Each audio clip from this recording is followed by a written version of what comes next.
For years, Melania Trump stayed silent while the media shaped her image. But tonight, in one unexpected interview, that silence ended. Under the bright studio lights, she faced one of America's toughest hosts, and in just a few words, she shifted the entire conversation. This wasn't the interview they expected, but it's the one no one will forget. The live sign blazed red, cutting through the dim studio like a warning. The audience hushed, an expectant silence falling over them. Marcus Reynolds flexed his fingers, a predator ready to strike. His producer's words still echoed in his earpiece. Make her crack tonight. Everyone's watching. At the sleek glass table, Marcus adjusted his tie with practiced precision. 6 years as America's most cutting political commentator had taught him exactly how to dismantle guests, especially those connected to Donald Trump. Tonight would be no different. Tonight, his voice sliced through the anticipation, we're bringing you an unfiltered look at the controversies surrounding Donald Trump's latest political moves, with a guest who has remained largely silent on these issues. The crowd erupted. Applause, cheers, scattered boos. Marcus welcomed them all with a knowing smile that didn't reach his eyes. Controversy wasn't just content, it was currency. In a penthouse across the city, Melania Trump studied the broadcast, her reflection ghosting across the screen. She had watched this show for years, observing how Marcus stripped guests down to sound bites, reducing complex thoughts to caricatures. Her fingers tightened around her water glass. Let's cut the nonsense, Marcus continued, leaning toward the camera with practiced intimacy.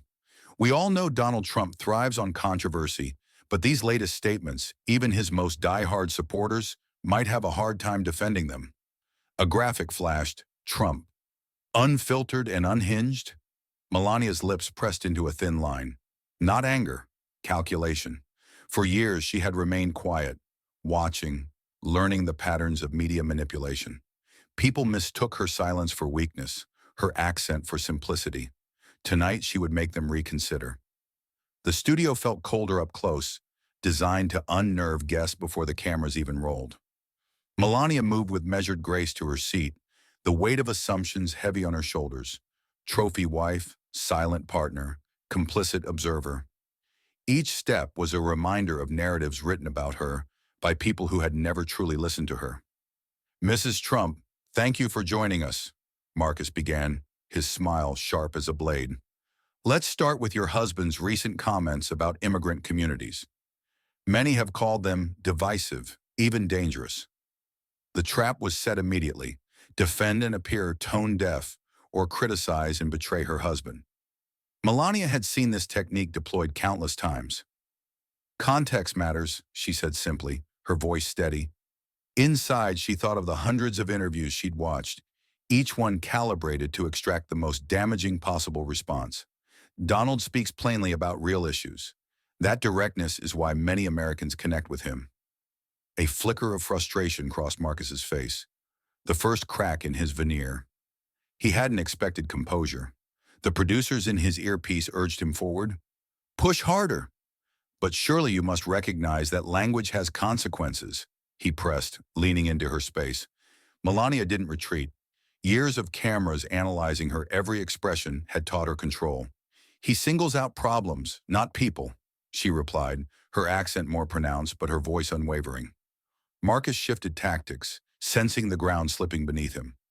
Let's talk about your husband's supporters, he said, fingers drumming once against his notes. There's concern that many are being misled, that they're not fully aware of the implications of his policies. As someone close to him, do you ever worry that people are being manipulated? There it was, the pivot from attacking Donald to attacking millions of Americans. Melania felt something cold and clarifying settle in her chest. The strategy was always the same. Imply Trump supporters were either malicious or stupid. She had heard this narrative for years, watching from the sidelines as half the country was dismissed, mocked, reduced to stereotypes. Her silence had never been emptiness. It had been observation. And now observation became action. Is that what you think of Americans, Marcus? The room temperature seemed to drop. Her voice remained measured, but the air suddenly felt heavier, as if the atmosphere itself had shifted. That they're too easily manipulated? Too simple to understand what they're supporting? Marcus faltered. The script disrupted. I'm simply pointing out that political messaging can be, no, Melania cut in. You're not simply doing anything. She remembered every condescending analysis, every assumption about her intelligence, her agency, her voice. You're suggesting that millions of Americans lack the intelligence to make their own decisions. A murmur rippled through the audience. Marcus's hand moved unconsciously to adjust his tie, a tell she had noticed in previous interviews when guests surprised him. Mrs. Trump, that's not what it's exactly what you implied. She didn't raise her voice. She didn't need to. And it's what much of the media implies every day. You don't just criticize my husband, you dismiss anyone who supports him as misguided or foolish. The studio grew quieter. In the control room, producers exchanged nervous glances. This wasn't the defensive, uncertain Melania they had prepared for. Marcus's lips parted, ready to regain control, but Melania had already seen the play. She leaned forward slightly. We're not off track, Marcus. This is the track. This is how it always goes, isn't it? You invite me here pretending to ask questions, but really you've already written the story. I just refuse to play my part. The audience shifted. A few nods, a whispered, she's right. Marcus's fingers twitched over his stack of notes. He was searching for something, anything to push back with. Mrs. Trump, with all due respect, your husband has made statements that many find troubling. As journalists, it's our job to question. To question, yes, not to manipulate, Melania replied. She thought of the times she had sat silently, watching networks dissect her husband's words while ignoring his actions. Last month, you devoted 20 minutes to criticizing Donald's immigration comments. But when he negotiated a trade deal that created thousands of jobs, you gave it 30 seconds. Marcus blinked rapidly, his practiced composure cracking. He hadn't expected specific examples. He had expected vague defenses, emotional appeals, talking points he could easily dismiss. That's selective coverage, Marcus. That's bias. Melania's words hung in the air, simple but devastating. Some audience members began to applaud. The floor director frantically signaled for them to quiet down, but the momentum had shifted. Marcus tried another approach, his voice taking on an edge of condescension. The issues your husband discusses have real human impact. When he makes inflammatory statements when he speaks truth that others avoid, Melania corrected, he's called inflammatory. When others say the exact same thing more politely, they're called brave. The control room director was now urgently signaling for a commercial break, but Marcus wasn't ready to surrender his stage. Melania took a slow breath, recalling years of watching pundits talk about her, around her, through her, never to her. She had been analyzing this game from the sidelines, learning its patterns, understanding its weaknesses. Mrs. Trump, do you really believe the media is engaged in some coordinated effort to undermine your husband?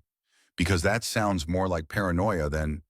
Last week, she interrupted, her voice still calm but cutting, you called Donald's concerns about election integrity dangerous conspiracy theories.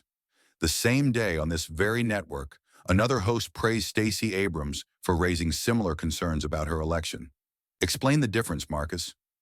The studio fell silent. Even the camera operators froze. Someone in the audience audibly gasped. Marcus opened his mouth, then closed it. His eyes darted to the teleprompter, but it offered no salvation. He shuffled his papers, a drowning man grasping for driftwood. Those are entirely different situations. Different only in who was speaking, Melania said, not in substance. Marcus's neck flushed red beneath his collar. We need to take a quick break, he finally said, his voice strained. But it was too late. As the commercial break began, he yanked out his earpiece, ignoring the frantic chatter from the control room. The damage wasn't just done, it was irreversible. The studio remained frozen in that suspended moment between on-air and off. The floor director counted down with trembling fingers. 5, 4, 3, 2. The red light temporarily dimmed. Marcus immediately turned to his producer, who had rushed onto the set with panic etched across his face. What the hell just happened? Marcus hissed. voice low enough that the audience couldn't hear, but sharp enough to cut. "Why didn't you warn me she'd come prepared?"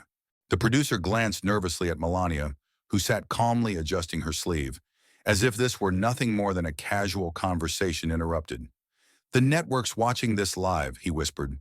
"Ratings are spiking. They want you to keep pushing." Melania observed their exchange without appearing to. She had spent years perfecting the art of seeing without being seen seeing.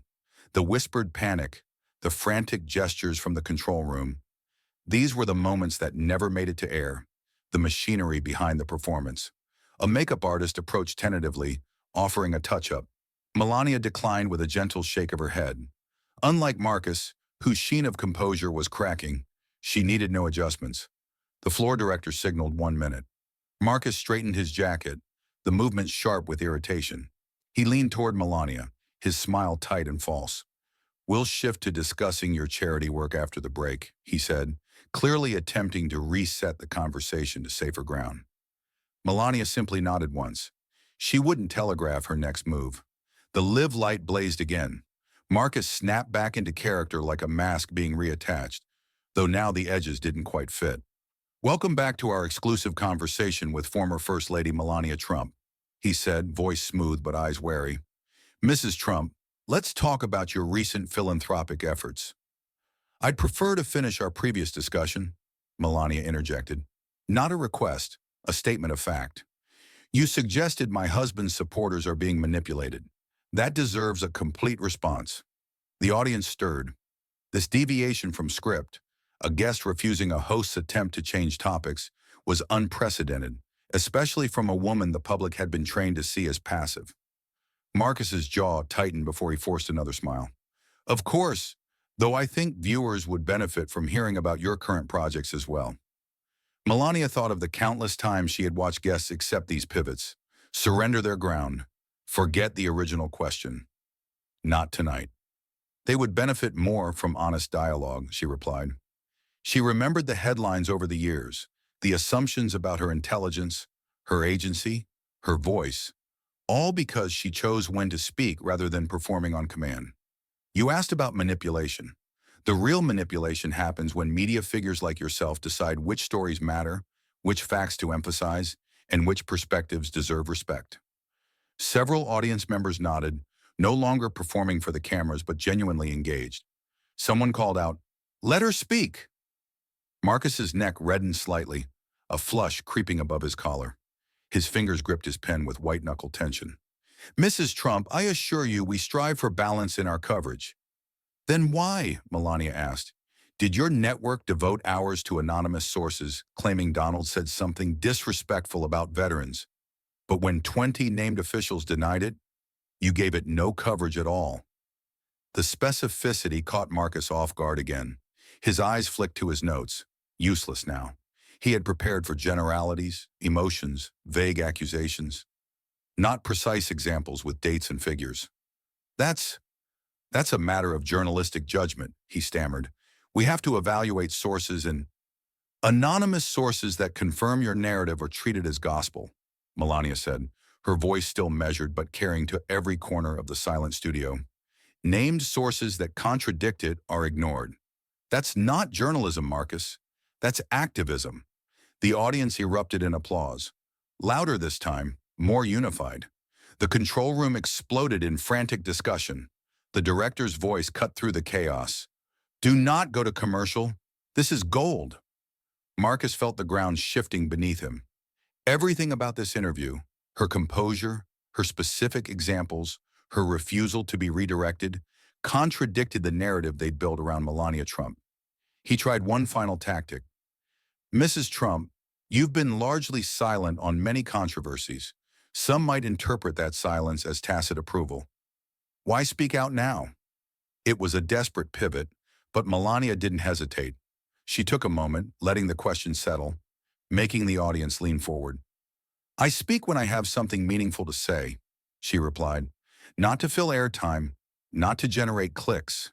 The constant noise in our media doesn't serve the public. It confuses them." She leaned forward slightly, the first deliberate movement she'd made. "But since you mentioned my silence, let me be clear about something.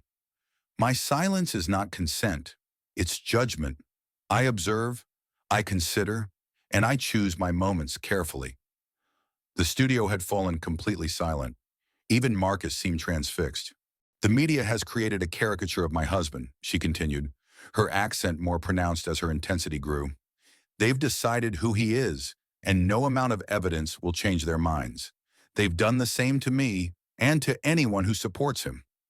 Melania let the silence stretch, feeling the weight of the moment. For years, she had watched the media machinery operate, studied its patterns, identified its weak points. Now she was dismantling it piece by piece, not with anger or indignation, but with calm precision.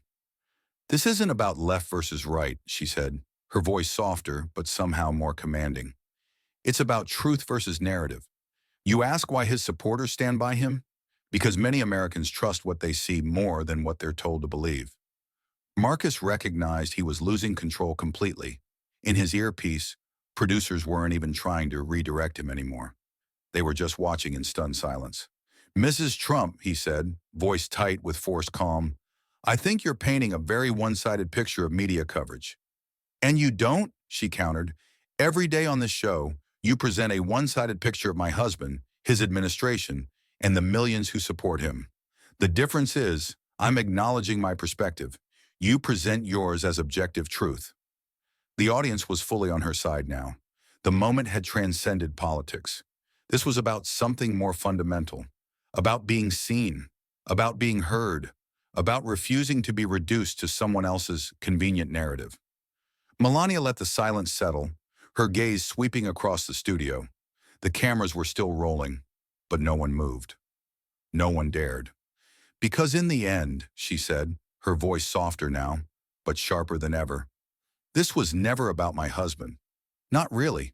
This is about America, about whether we still believe in our own ability to think, to question, to decide, or whether we've already handed that power away without even realizing it. The moment hung in the air, crystalline and perfect. As the segment finally ended, the studio erupted in applause. Not the polite, prompted clapping of a typical broadcast, but spontaneous, genuine appreciation. Marcus managed a tight smile as he thanked her for appearing, but his eyes told a different story. This night had not gone as planned, not even close. The aftermath was immediate and far-reaching. Within an hour, number Melania Speaks was trending nationwide. Clips of the most damning exchanges were being shared millions of times. Even on platforms typically hostile to anything Trump-related, comments reflected a grudging respect. Not a Trump fan, but she made some valid points about media coverage. Did Marcus really think she was just going to sit there and be lectured? She's been watching this game for years. The network released a carefully worded statement by midnight. Tonight's conversation with Mrs. Trump generated significant viewer interest and raised important questions about media responsibility. We value robust dialogue and diverse perspectives on our platform. It was corporate speak for, we didn't expect this, but we'll take the ratings. In their penthouse that night, Melania stood by the window. The city lights spread before her like stars. Her phone had been buzzing nonstop, but she left it on the table, unanswered. She thought about all the stories written about her over the years, the assumptions, the projections, the narratives crafted by people who had never truly listened to her speak. For years, they had mistaken her silence for emptiness, never considering that perhaps she was watching, learning, and waiting for the right moment. That moment had finally arrived, and she hadn't wasted it. She thought of Marcus's face when he realized he had lost control, of the audience's shift from expectant voyeurism to genuine engagement, of the messages already flooding in from women who had been underestimated, dismissed, spoken for rather than to. The question now wasn't whether the media would change. Institutions rarely do. The question was whether the millions who watched would begin to see differently, to question the narrative served to them, to remember that sometimes the most powerful response is simply the truth, calmly spoken. Because in the end, that's what this was about. Not Melania Trump versus Marcus Reynolds, not conservative versus liberal, but truth versus narrative. And sometimes, just sometimes, truth wins. What do you think? Did Melania finally show the real woman behind the poised exterior? Let us know in the comments, and don't forget to subscribe for more content that cuts through the noise.